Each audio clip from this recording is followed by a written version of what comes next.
begin with my bill, House Bill 5116. This is a bill that we passed last year in the House. It didn't make it all the way through the Senate.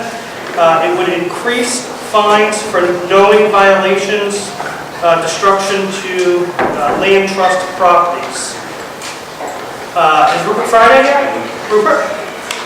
Mr. Chairman and members of the committee, Rupert Friday, I'm the director for the Rhode Island Land Trust Council, which is the coalition of land trusts in the state.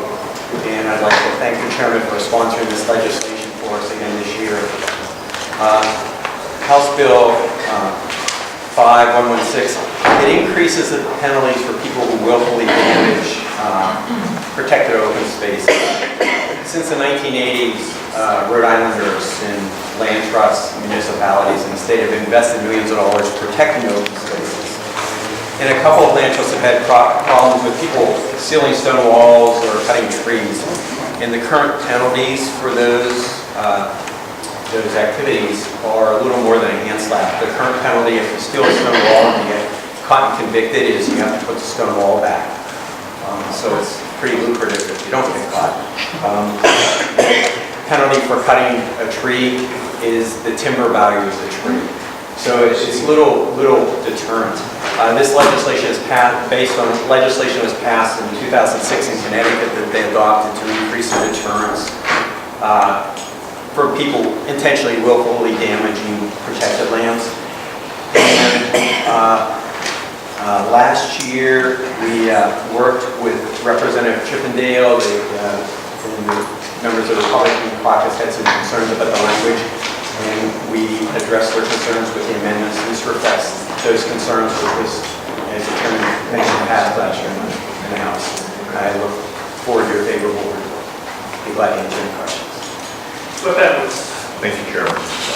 Approximately how many times does this occur every year in the state of Rhode Island? I don't know that there's a count, but I get calls from land trusts where they call me up and so the year that I worked on this first year, I got a call from the West of the Land Trust from the person down there, and a neighbor cut down an older cedar tree that was clearly on their property just to improve their view.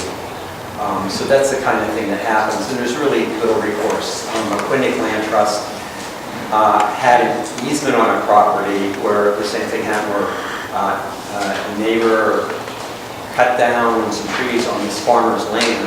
The land trust went to the farmer and said, hey, what are we going to do about this? And the farmer said, it's going to take me more to take it to court than we'll get back at penalty. So it's really intended to be a deterrent. But I don't have a quantification because most of the land trusts in Rhode Island are volunteers, so trying to get an inventory would be difficult. Thank you. Representative Knight. So two questions. Sure. A, what's wrong with the existing trespass laws? And two, does the land trust, do your members have the ability to supervise or oversee their land in such a way that they're even in a position to catch people who are encroaching? Well, that's the way the law is written. You have to catch them and convince them. The law is written as a civil code. And I understand that, but this law contains a trespass provision which is criminal, which seems like it would apply in this case. Are we making, I guess what I'm asking is, are we making more law to do what we already have law to do? The sense, and when I started working on this with the Attorney General's office, the sense was that there really isn't good provisions for dealing with this problem.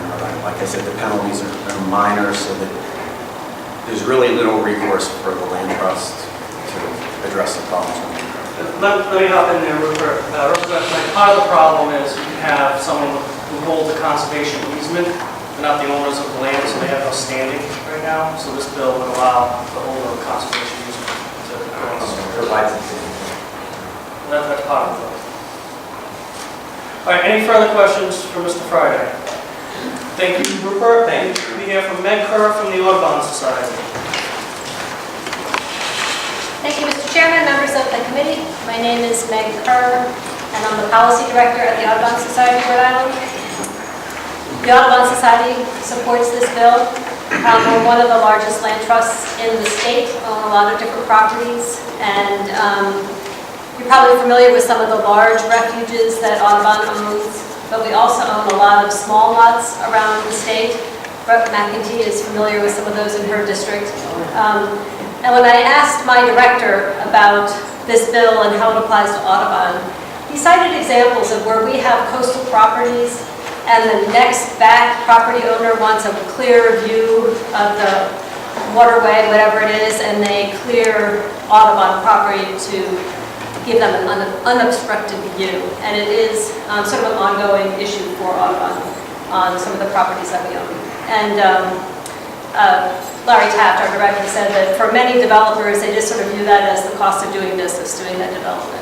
So this would help deter the destruction of the natural features on protected lands that Audubon has.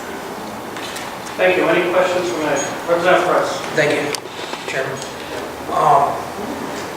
I know you, on the grander scale of things with the